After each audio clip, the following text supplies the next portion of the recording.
जद्दीपुरा के देवी माँ के मंदिर में नवरात्रों की पूजा बड़े ही हर्षोल्लास के साथ चल रही थी।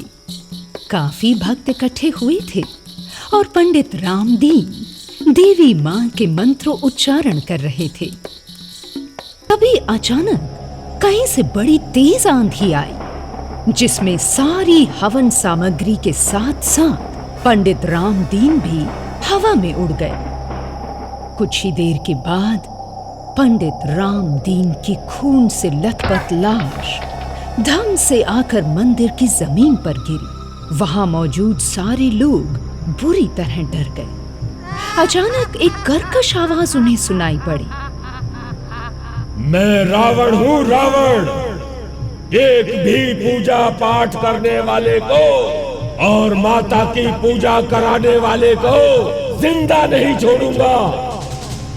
अगर तुम लोग अपनी भलाई चाहते हो तो मेरी पूजा करो, समझे? इस गांव में मेरी ही पूजा होगी। मैं ही हूं शक्तिशाली। संपूर्ण विश्व में मेरे नाम का डंका बजता है। मेरे अधीन काम करोगे तो इस गांव में सुख चैन शांति से रहोगे, वरना सबको मार डालूंगा।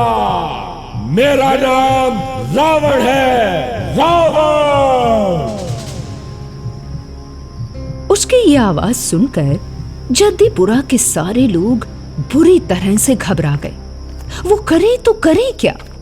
अब तो उसके भय से उस गांव में लोग रावण की पूजा भी करने लगे, जिसे देखकर 18 साल का मोहन बोला, अरे भाई, अब राक्षस रावण के डर से आप लोग उसकी पूजा करने लगे हो, और वो भी माता रानी की पूजा छोड़कर। कितना बड़ा पाप कर रहे हो तुम।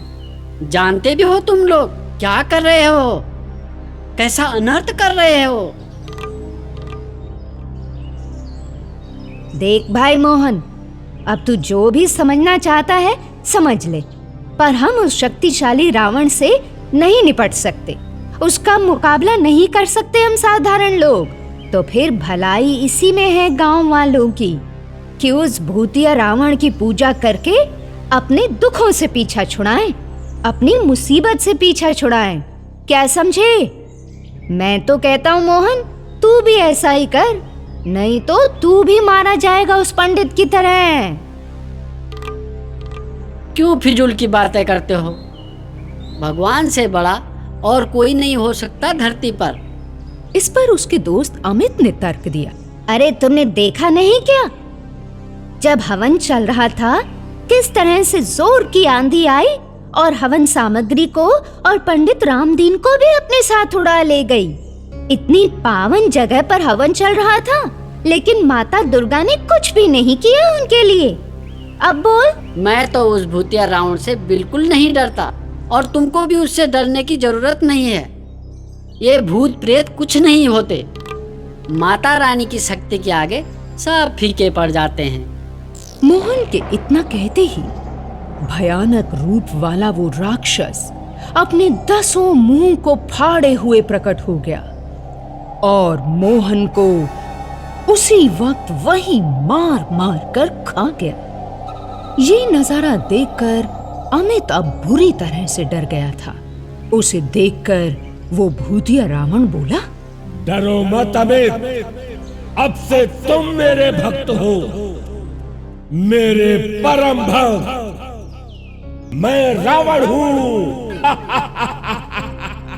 रावण, जब मेरा मन करेगा मैं तुम्हारे शरीर में प्रवेश करूंगा, और जब मन करेगा निकल जाऊंगा। फिर कुछ दिनों में लोग तुमसे भी ऐसे ही डरेंगे जैसे कि आज मुझसे डरते हैं। बोलो, कौन ज्यादा ताकतवर हुआ, ये गांव के लोग या मैं?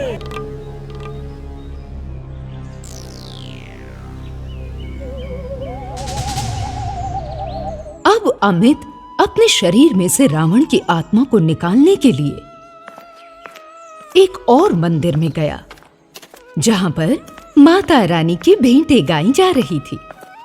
उसे पूरा यकीन था कि वहां पर उसका काम जरूर बनेगा।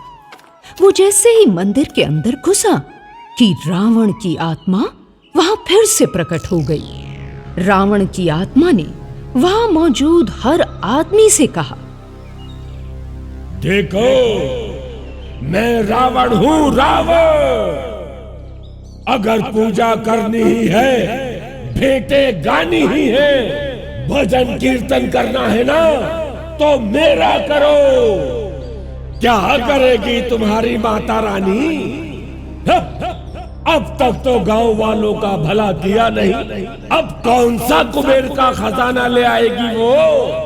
माफ कर दीजिए, आप जो कोई भी हैं, कृपया यहाँ से जाइए।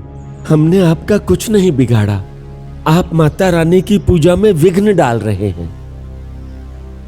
अच्छा, विघ्न? मैं पूजा में विघ्न डाल रहा हूं?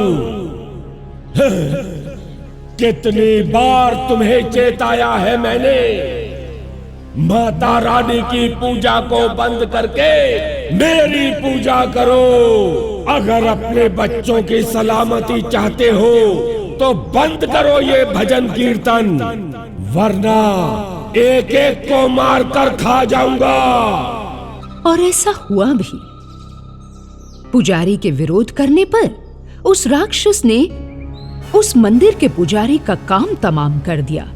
फिर जैसे ही अमित मंदिर के बाहर आया, वो धीरे धीरे अपने असली रूप में आया। असली रूप में आने के बाद लोगों ने उसे पकड़ लिया और पुलिस के हवाले कर दिया, जिससे उसे उम्र कैद की सजा हुई। अब वो एक कैदी के रूप में सिटी जेल में सजा काट रहा था। वहां मौजूद एक दूसरे कैदी ने उससे कहा, नया नया कैदी आया है, हैं? पुजारी का खून करके आया है?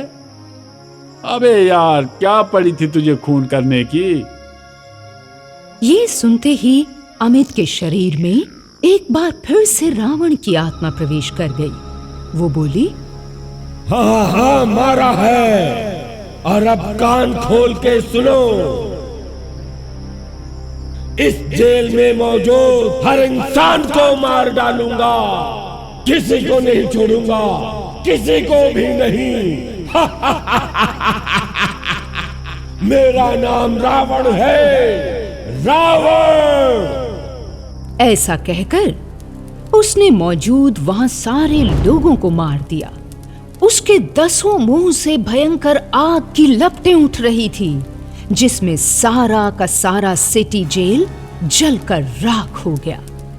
गांव में रोज ऐसी घटनाएं अब आम हो चली थी, जिससे अमित के घर वाले बेहद परेशान थे।